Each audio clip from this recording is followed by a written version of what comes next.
Alright, this is the video for I Was the Last, a song I wrote decades ago, co-wrote. The co-writer of the song, without his permission, I won't use his name in the video, but in the description it will be. I believe it has a performance copyright or something like that, who knows. Anyway, I'll do a round of it, of the 3 distinct parts I remember, and I had to remember it. I don't have a copy of it. It's all on memory. And maybe I'm doing it a little different. I'm doing it that if I did redo it, probably be how I would do it. And I often, as the singer at the time of that band, I played on the song, maybe on the recording, but usually not live. Anyway, here it goes, starting with E.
So that's the basic structure. Again, I'm not exactly tight on it. We'll start with the beginning is go ahead and slide from on the A string. Keep the E string open.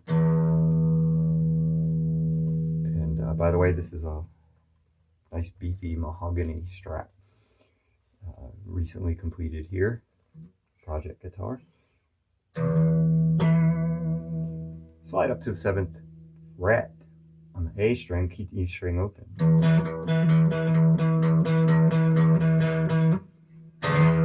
And then to the 10th.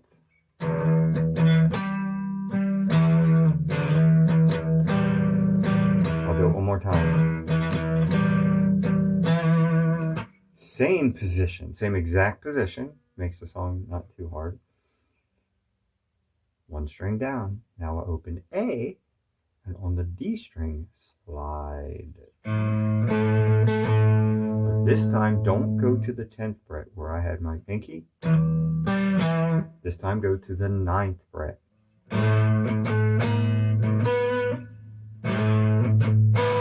I'll do it again. D string, 7th and 9th fret, sliding up to it. Okay, so now it resolves with this.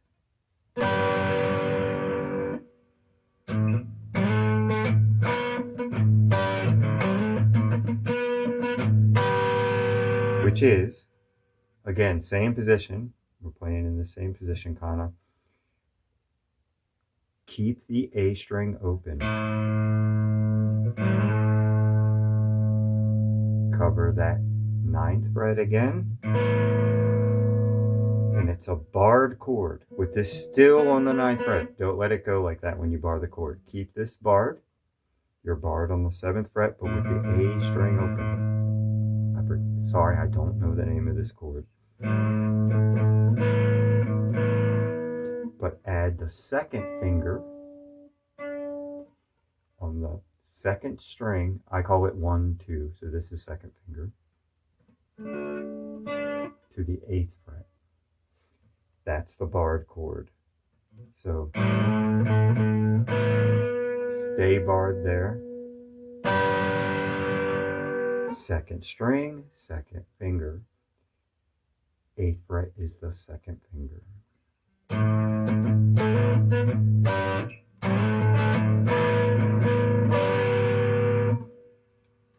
So the chord would read like the 3rd finger, which of course I call the ring finger the 3rd finger. on the 9th fret. You're barring on the 7th, and then on the 8th fret on the 2nd string is 2nd finger. And I think you'll get that person I'm showing this to.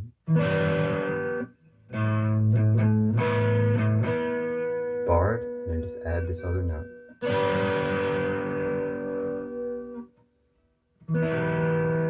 If you added one more note, that'd be like a little minor, an E minor. But you're not adding that one. Take the pinky off.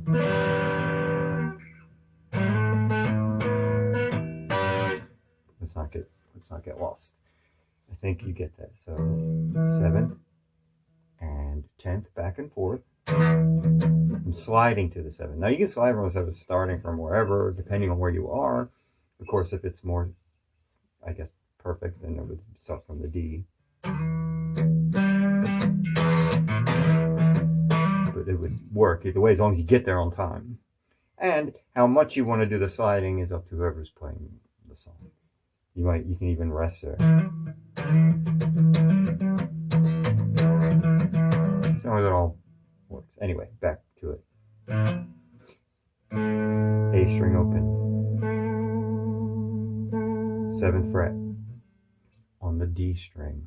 9th fret on the D string. 8th fret with your 2nd finger while barring the rest on the 7th with that. Keeping that ring finger on the 9th fret. All right, I think we've covered that. I can do written help too as well. I'll just do a quick round of it.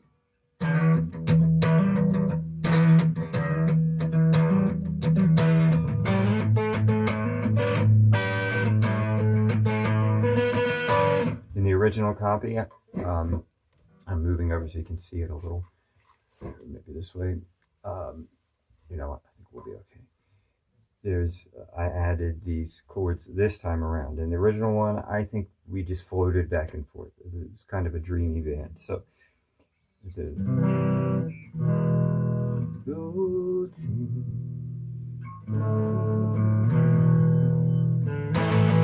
that's C, E. And you could add a D, E. Remember the line? Falling further than before.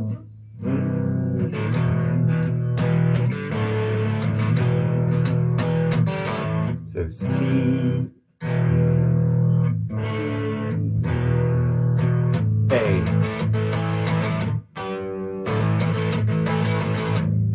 C, E.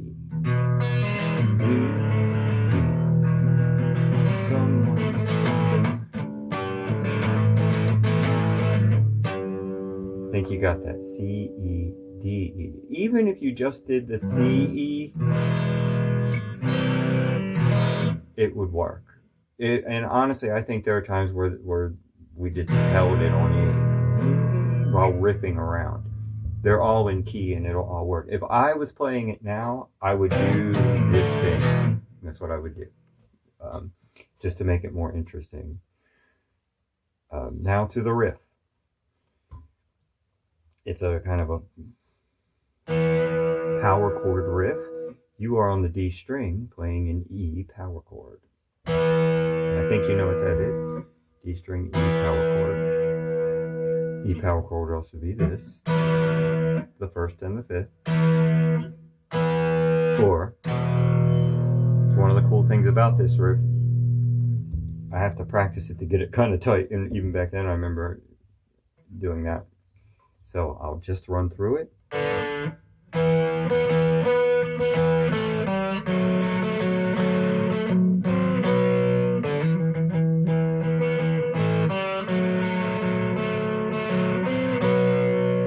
So, one of the cool things about it is a power chord, you're kind of staying in position the whole time. You're just shifting things.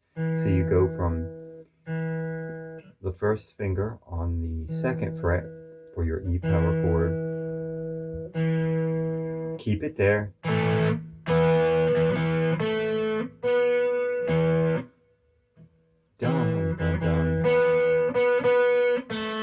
but then you can hit the note right there. So you're not even moving position at that point. Then you lift and reverse, like a reverse power chord, if you will.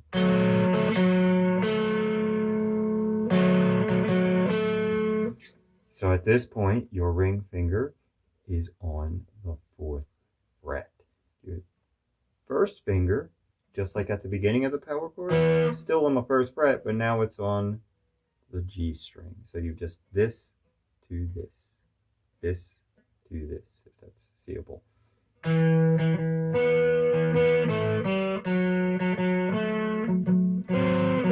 So you hold this ring finger on the 4th fret, D string.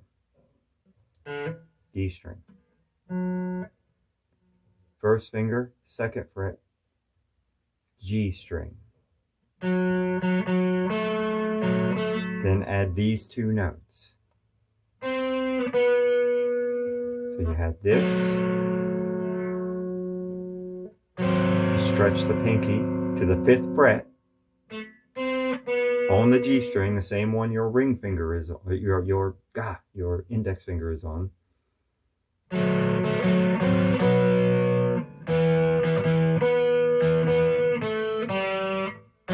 There's that reverse. Pinky, 5th fret, back to 4th, in line with the ring finger on the 4th fret.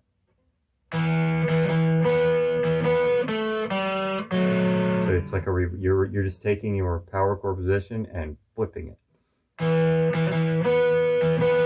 Hit that note on the way down. Pinky, 5th fret to 4th fret. Pinky, 5th fret to 4th fret. That's why this part I thought would be a little tricky to try to chart for someone. Here's the fun part about this. I'll do it one more time. Regular power chord. Just hit both notes in the rhythm of the riff.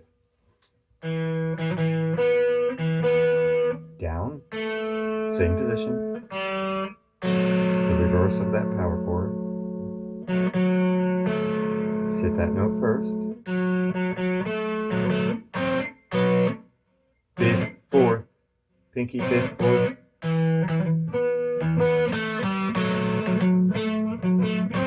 So it's kind of a cool riff that stays right in position and moves around a little bit.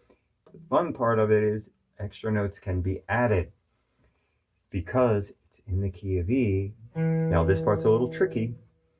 You can mute, or not mute, you can hit the B note on the A string right above it.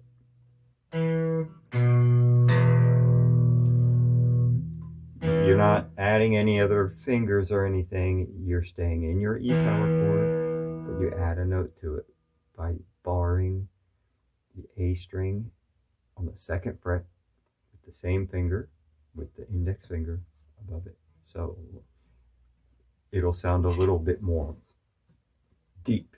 You would sound like this originally, and I think this is how we usually did it.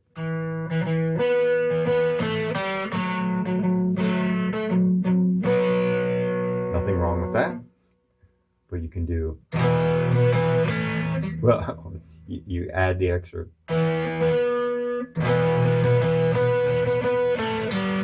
You see how it adds that extra? You're in the key of E.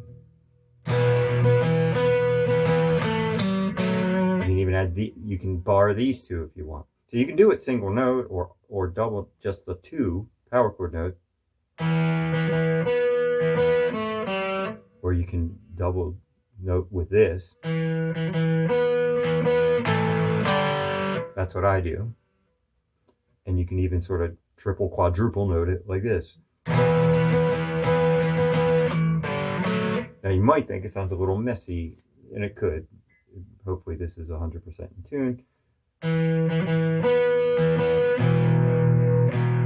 But you see the extra depth it gives you. I do that a lot with chords. It's just how I play. Like instead of playing a C chord like this, I play it like this. I add the extra note to it. Anyway, I think this bad boy might need to be tuned just a little. It had been sitting for a while. I just kind of... Actually, it's in tune. I just think these sometimes affordable strings I get, they're not the greatest, but they're a pack of 3 or 4 for $10. But see that extra depth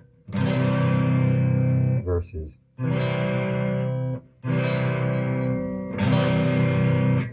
I've played like that a lot, especially acoustically. Maybe with a band, not as much. Maybe you're jumping into the bass players. Anyway, I digress.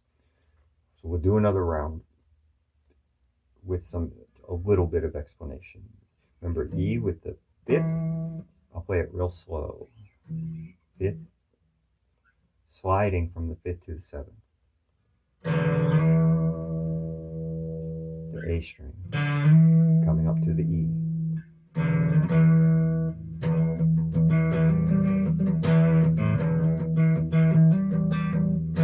the next one, take it to an open A string, sliding from the 5th on the D string up to the 7th fret. This time the other note goes on the 9th and not the 10th.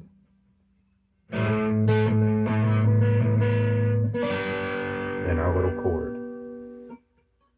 2nd string, 2nd finger, 8th fret. The rest is barred.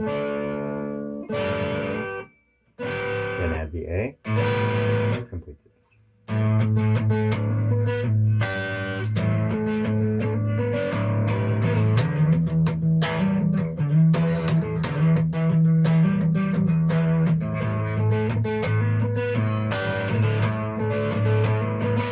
C.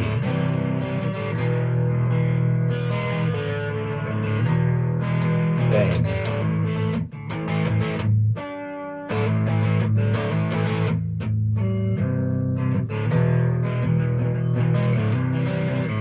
So you can do it, it would work fine just using C there. And when you hit that A part, and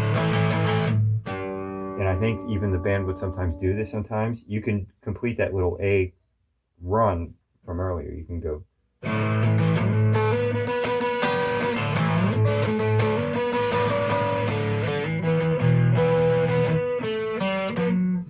And you can do it like that.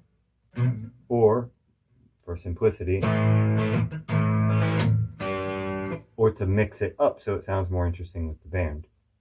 I like spaces and quietness. And then to the riff.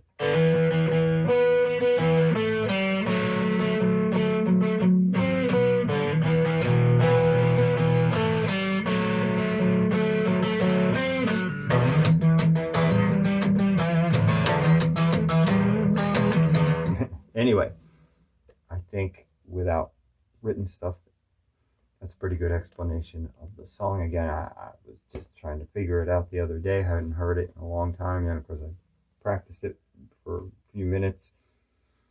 But that was from an old song. I Was the Last. Anyway, there it is.